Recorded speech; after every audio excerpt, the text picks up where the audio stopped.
Assalamualaikum warahmatullahi wabarakatuh. Saya Salsabila Lisa Fitri, NIM 50 13 12 456, akan menyampaikan diskusi 11 mengenai pembelajaran dan asesmen dalam pendidikan dasar.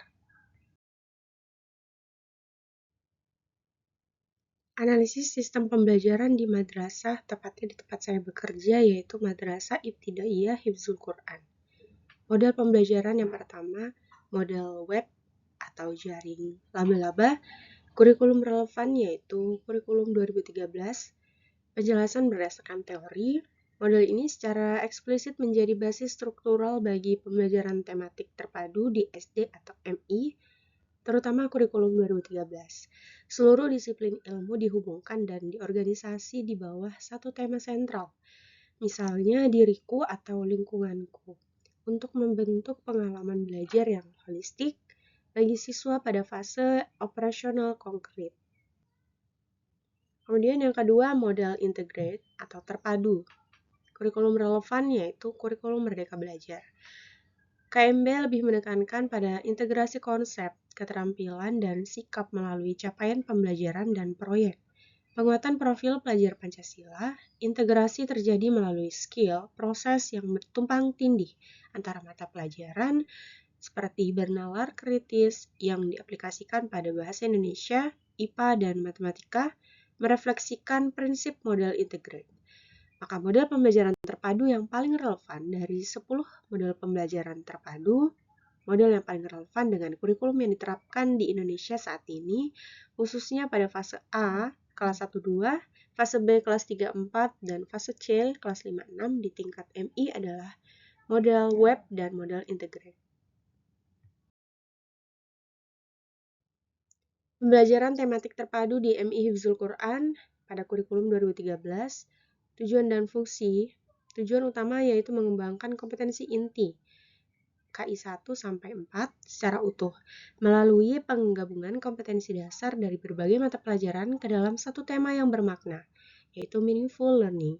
Fungsinya menyediakan konteks nyata bagi siswa untuk memahami hubungan antar konsep dari berbagai mata pelajaran serta menumbuhkan integritas personal, yaitu sikap jujur dan tanggung jawab yang terintegrasi dalam setiap aktivitas belajar. Landasan filosofis yaitu konstruktivisme dan humanisme. Pembelajaran berpusat pada siswa dan menekankan bahwa siswa secara aktif membangun pengetahuannya berdasarkan pengalaman nyata yang relevan dengan tema. Adapun landasan psikologis, yaitu teori perkembangan kognitif, pembelajaran harus mempertimbangkan tahap perkembangan mental siswa MI, operasional konkret yang membutuhkan objek nyata ataupun pengalaman langsung. Maka prinsipnya secara holistik melibatkan seluruh aspek perkembangan, berpusat pada siswa, memberikan pengalaman langsung dan pemisahan mata pelajaran yang samar. Rambu-rambu khususnya yaitu integritas nilai keagamaan. Tema yang dipilih harus menghubungkan dengan muatan pendidikan agama Islam, seperti Al-Quran hadis, fikih, maupun akidah akhlak. Contohnya pada tema lingkungan, dikaitkan dengan akhlak terhadap alam, mencakup KI 1 dan KI 2.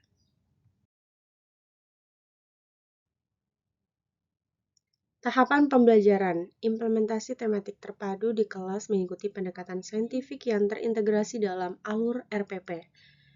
Yang pertama, pendahuluan, persepsi tematik yang menarik, penyampaian tujuan pembelajaran terpadu, dan penyiapan mental serta fisik siswa. Kegiatan inti mencakup sintaks saintifik, mengamati, siswa diarahkan mengamati fenomena atau masalah sesuai tema.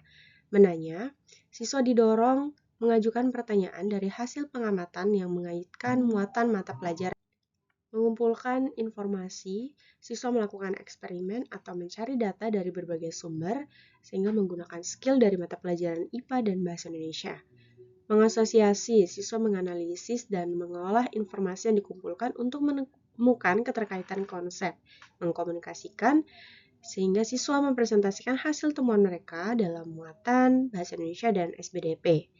Adapun penutup, dilakukan refleksi, rangkuman, dan pemberian tindak lanjut, termasuk penilaian otentik yang mencakup sikap, pengetahuan, dan keterampilan dalam satu tema.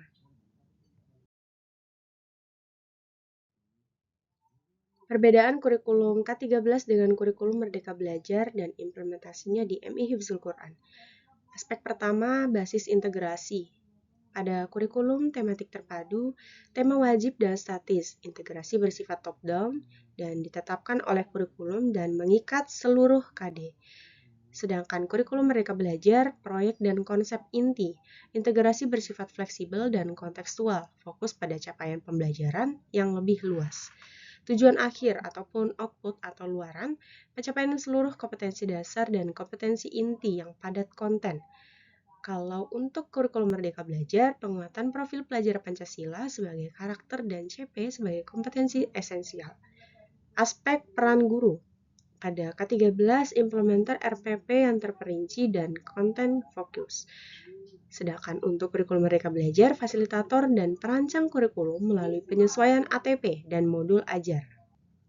Aspek penilaian pada kurikulum K13 lebih terstandar, seringkali mengejar kelengkapan KD dan nilai akhir atau penilaian sumatif dominan. Untuk KMB, asesmen formatif lebih dominan untuk refleksi dan perbaikan proses, termasuk asesmen diagnostik di awal. Implementasi perubahan di MI Hifzul Quran. Pertama, pendalaman karakter keagamaan melalui P5, madrasah dapat memanfaatkan proyek penguatan profil pelajar Pancasila dengan mengintegrasikannya secara kuat dengan nilai-nilai kemadrasahan keagamaan. Misalnya, tema P5, cakup kearifan lokal diwujudkan dalam praktik amaliyah atau pengkajian tradisi keagamaan lokal, sejalan dengan tuntutan KMB yang kontekstual. Kedua, otonomi guru dan diferensiasi. Guru memiliki otonomi penuh untuk menyesuaikan kecepatan dan kedalaman materi, serta metode pembelajaran berdasarkan hasil asesmen diagnostik siswa. Di MI Hifzul Quran, diferensiasi bisa diaplikasikan pada kemampuan tahsin atau tahfiz siswa, di mana siswa dengan kompetensi tinggi dapat diberikan modul pengayaan, sementara yang lain diberikan intervensi remedial. Ketiga, fokus pada esensi atau capaian pembelajaran. Guru tidak lagi terbebani oleh ketuntasan seluruh subtema K13 yang padat, melainkan berfokus pada pemahaman esensial dalam CP, sehingga memungkinkan pembelajaran menjadi lebih mendalam dan berbasis proyek. Demikian penyampaian hasil diskusi 11. Terima kasih. Wassalamualaikum warahmatullahi wabarakatuh.